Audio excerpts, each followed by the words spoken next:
İyunun 23-də Ağcabədi rayon İcra Hakimiyyəti və Azərbaycan Dövlət İdarələri və İctimai Xidmət İşçiləri Həmkarlar İttifaqının rayon komitəsinin birgə təşkilatçılığı ilə Dövlət Qulluqçularının Peşə Bayramı gününə həsr olunmuş təntənəli tədbir keçirilib. Rayon Gənclər Mərkəzində baş tutan bayram proqramında rayon rəhbərliyi, dövlət qulluğu veteranları, idarə, müəssisə və regional dövlət qurumlarının nümayəndələri iştirak ediblər. Tədbir iştirakçıları öncə Ağcabədi rayon İcra Hakimiyyətinin binası qarşısında Ulu Öndər Heydər Əliyevin abidəsini ziyarət edərək önünə tər çiçəklər düzüb, dahi rəhbərin əziz xatirəsinə dərin ehtiramlarını bildiriblər. Gənclər Mərkəzində davam edən tədbirdə çıxış edən Ağcabədi rayon İcra Hakimiyyəti başçısı aparatının hüquq və kadr məsələləri sektorunun müdiri Hafiz Hüseynov dövlət qulluqçularının peşə bayramının əhəmiyyətini xüsusi vurğulayıb.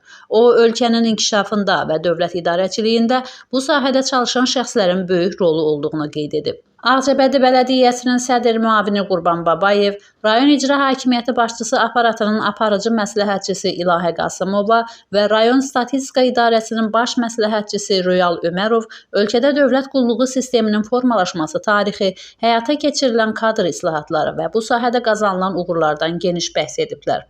Tədbirdə yekun nitqi ilə çıxış edən Ağcabədi rayon İcra Hakimiyyətinin başçısı Rafil Hüseynov dövlət qulluqçularını Peşə Bayramı münasibəti ilə təbrik edib. Natiq öz çıxışında Azərbaycanda dövlət aparatının möhkəmləndirilməsi, idarəçilik ənənələrinin inkişafı və dövlət qulluqçularına göstərilən ali diqqət və qayğının dövlət siyasətinin prioritet istiqamətlərindən biri olduğunu vurğulayıb. Sonda xidməti fəaliyyətində xüsusi fərqlənən bir qrup dövlət qulluqçusu rayon İcra Hakimiyyətinin fəxri fərmanı və hədiyyələrlə mükafatlandırılıb.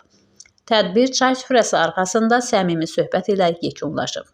Məhsəti Musa, Kənan İsayev, Aran Ağcabədi internet televiziyası üçün.